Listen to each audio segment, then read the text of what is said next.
question is for Mr. Gordon, with a follow-up perhaps by Mr. Townsend. And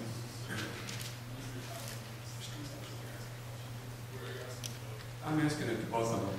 And really the question is, some have characterized a recent lawsuit as a frivolous lawsuit against the city. What's the status of that, Mr. Gordon? Lawsuit is still being litigated.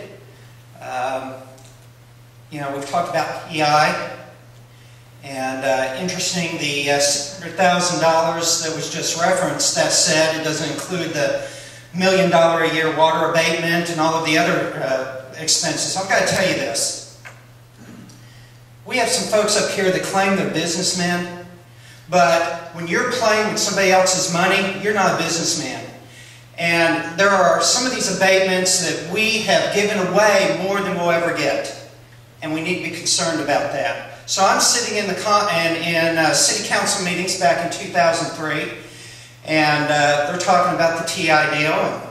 And I noticed that from our councilmen, there just are not any questions. I just don't. The staff is presenting. They're parading in executives that the councilmen are fawning over from TI. And by the way, I own TI stock, so this is nothing against TI. This is what are they doing over with our city council.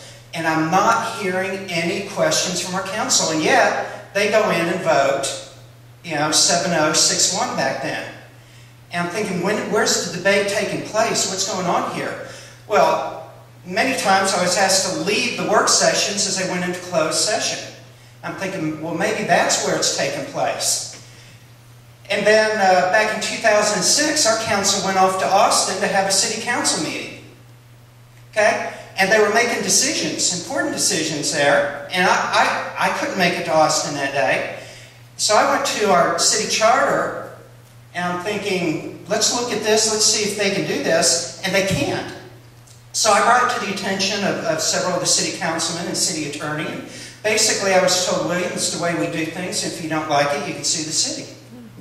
So I did. Right? That goes against my personality. But sometimes you just got to stand on principle and say, you know, we need an open government. We need transparency. If we're going to understand what our city council is doing, we need to be able to see what they're doing. And I've got to tell you this. At a certain point along the way, the city came to me and they said, William, you know, what do you want? What do you want?